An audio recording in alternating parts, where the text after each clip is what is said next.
national hero. Greco-Roman undefeated Greco-Roman wrestler, passed his title on. I'll be done. In 1921 to 1924, a few years after Sullivan passed away, he became a commissioner, a boxing commissioner. Oh, okay. Lost his job because he wouldn't sanction a fight between a white man and a black man. But I'm getting around to your question. Okay. If you look at the park over here, the tall monument in the middle is Muldoon donated that in honor of all the Civil War veterans. Okay. Go down 2 blocks, left-hand side, you'll see the church. Actually, you'll see the church rectory, the hall. Where the hall stands is where the home was. Where the home was. Okay. And then where just behind it is where these buildings were. Nellie Bly, who was a famous reporter of the time, was the only reporter that Muldoon allowed Sullivan in, allowed in to interview Sullivan. And she came there. She described the barns, every room to a T, the building, all the surroundings, the cemetery that swings around, that wraps around it in the Catholic Church. And it's in not only on our website, but it's in one of the books that's out there. I think it's called the 10 Greatest Boxing Stories. Oh, okay. So, and the church objected to this being... Now, what had happened is, Muldoon was not Catholic, but he left it to the Catholic Church. To back up my story a little bit, part of it you heard yesterday when I was talking. It's the only bare-knuckle boxing Hall of Fame in the world. Bert Sugar confirmed it. And then, of course, what really makes it unique is that Sullivan trained in it.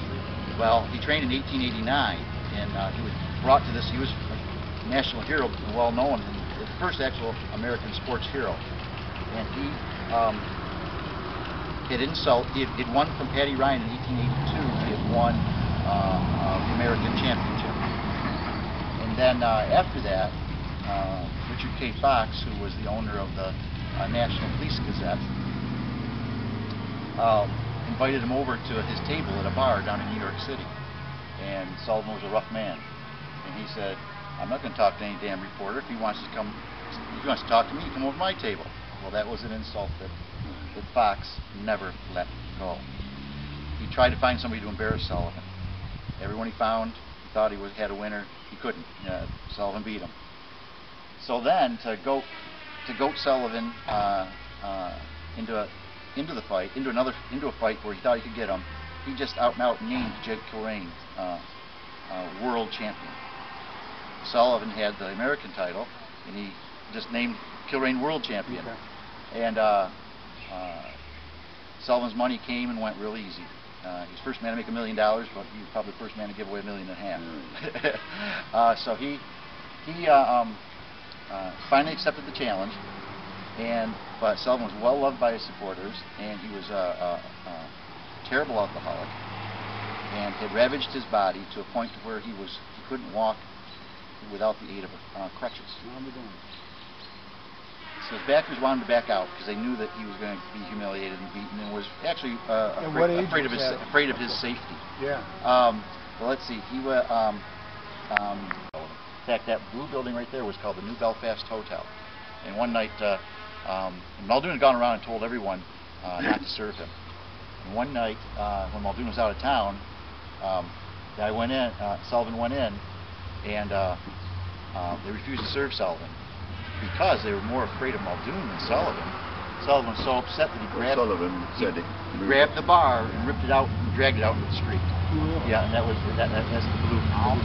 So my next step is to go around town. I want to put various markers on things. He then trained him. He would run him through the streets when he was really upset with him. The next day he would chain him to his fighting dog. So the dog fighting room in here. He treated Sullivan a lot like a dog.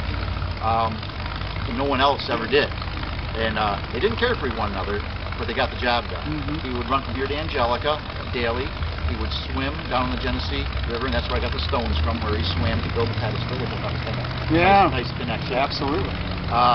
Then people got on a train, and even these guys, even the fighters didn't know where it was going to be. Every governor wanted to not have a fight in their state. It was going to be a humiliation to have it. They boarded on a train, $15 a ticket. Many people even rode on top of the trains. Uh-huh. Yeah. Yep. No. They rode through various state borders. The governors had their blockades up on the tracks. They just ran right straight through them. They ended up in Richburg, Mississippi. I'll show you the pictures. It was the first fight ever photographed, and we have the pictures. The fight went 75 rounds, 2 hours, 15 minutes, and Sullivan won. At the end of the 41st round, he threw up, and they thought Kilrain was going to have to bag it, and Kilrain would win. Back then, it was a common practice in between rounds. And a round it went until a knee touched the ground, and then we only had 30 seconds to come back to scratch. Scratch was a 4-foot square circle. You had to put your toe on it, or else you were counted out, unless you could persuade the referee, which happened an awful lot. But back then, to dull the pain, they used to mix water and whiskey between rounds to drink. Well, Sullivan had been off it so long, Muldoon was just giving him water. And another thing is that no matter where Muldoon went, he was sold on Belfast water. He took Belfast water, so he took it with him. People now, they laugh at that because the water's not all that great here. But the joke was later on that they figured that someone had actually put whiskey in his drink between the at the end of the 40th. And that's what made him sick. And they said that's what made him sick. And people said, well, we know John too well. He threw up the water and kept down the whiskey. And on these business-wise, to make a long story short, if anything happened business-wise with these barns, while on that land, then everything would revert back to the Muldoon family. Now the Catholic Church the local Catholic Church actually asked me to take them over because they're getting too old, and I had the interest in having a museum. But the diocese up in Buffalo, their lawyers said, can't be done the way Muldoon wrote it. So I was disappointed, but in the very next breath they said, but we want you to have them and we'll sell them to you. Oh, I see. But the problem is you've got to move them. Well, I know a unique thing when I see it. Yeah. And there's no other place like it. Yeah, sure. So you saw the pictures yesterday, but what we had to do is we had to dismantle the tops, cut the tops all off. You can see the one place there. Yeah. Although we took 4 or 5 boards away, and I'll show you how we did it when we get inside. We brought them back up here with farm tractors coming up through town. All is illegal as all get out. Really? Yeah, but people all turned their head the other way. So this wasn't done by professional movers, building movers? No, professional build. I'm only a high school teacher. Okay. I'm funding the entire project myself because we all want to do something legacy-wise. Yeah, why sure. Right? And I got about 100,000 into it now. If I had to hire it professionally done, it would have been $85,000. Oh, yeah. It was still costly. I had a couple of volunteers, but for 8 months, I had 2 retired friends working on it. When we looked at them and said, yes, we'd buy them, it looked pretty much like this, but everything was down into the ground, maybe 8-10 inches. Okay. I'll show you the marks inside. Okay. Then when we took the platforms off to get it ready to move, we discovered, and I'll show you that side, the rot wood. Oh, my. Well, there was we had to treated wood back there. No, we had to jack it up yeah. and replace and shiplap, and we went to the Amish to get larch. A very, very huge endeavor. But I tell you, now that we can see the downside of it, where we're close, it's all worth. Is your intention to refinish the outside of it? We started to scrape. You had, okay, well, you did that. It's going to be painted. Yeah, okay. we started to scrape, and that hasn't been painted since the early '80s.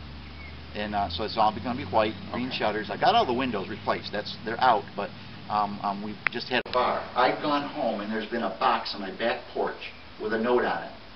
Grandpa took these out of the barn in the 40s. And what the notes always normally say, the 3 are fairly consistent, but you can tell it's different handwriting, is that Grandpa was very proud of the fact that he owned these. We, as his family, knew it was wrong that he had them. Isn't that something? And they've returned them. Oh, isn't that cool? That is cool, yeah. Now this is the room here that was the dog fight room. And look at the you got to look around my junk. But where I've got it all laid out. But look at the detail. This was built in 1884, and I'll show you how we discovered that in the other barn. Muldoon was a man of money, and he put it into these barns. When we got it, you couldn't even walk in here. But now it's all nice and solid. And this was the dog fight room. This is the dog fight room, and it was right down to the ground. It dipped that much.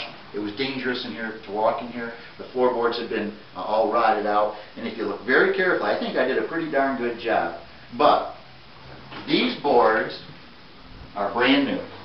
Are they really? And I aged them. Holy cow. Thank you. And these boards are original. Oh, so you saw those little chunks of wood that I was selling? The other day. Yeah. Okay. Yeah. A lot of them were right here because this is where the wood was rotten and falling out, and you could take it and disintegrate, but you move over a foot and you got a little chunk. I'll be darned. Wow. Now these openings, this is the first one we moved. This will go back in. But what we did is we had these huge, massive girders. We took all the walls down. We put these girders through here on top, and then one through the door. We put a girder through here, take that wall down, take the next wall down, out the front. Wow. And then we strapped chains, and then we jacked them up and put them on we had 2 bus axles that were cut down to size, put them in the back, 1 pivot in the front, and down the street we went. And that's how you look at it. How long did it take to do that? We started in May. After we got them on the rig, the first one was on the rig like in September. The actual move, 8 minutes. Oh, you're kidding. 8 minutes. Yeah, the actual move, but the prep was terrible. Yeah, and we were always afraid that we were going to stop, and what we do I've had this pristine twice before, once in May and once in October, and of course now we start to restore. But during our tours, what we have is we have a rope through here, and people can come in and take pictures and things like that. But you guys can come in as you wish. Now, this is a trap door here. Sullivan and those chains that I had yesterday, okay, right through the openings. He had them wrapped right through there, and these were for when horses were in here, so they pee and that would go out. Okay. But he converted this to Sullivan's dry out room. When he was mad at him or he got drunk, his wife wouldn't let him bring him in the house. This is out here. He chained him here so that he couldn't. What time of the year was he here? The fight was July 8th, so 3 months before that. Okay. Then he got the porta potty there. So no heat or anything. Oh, nothing. Nothing like that. Nothing like that. No. Is this original?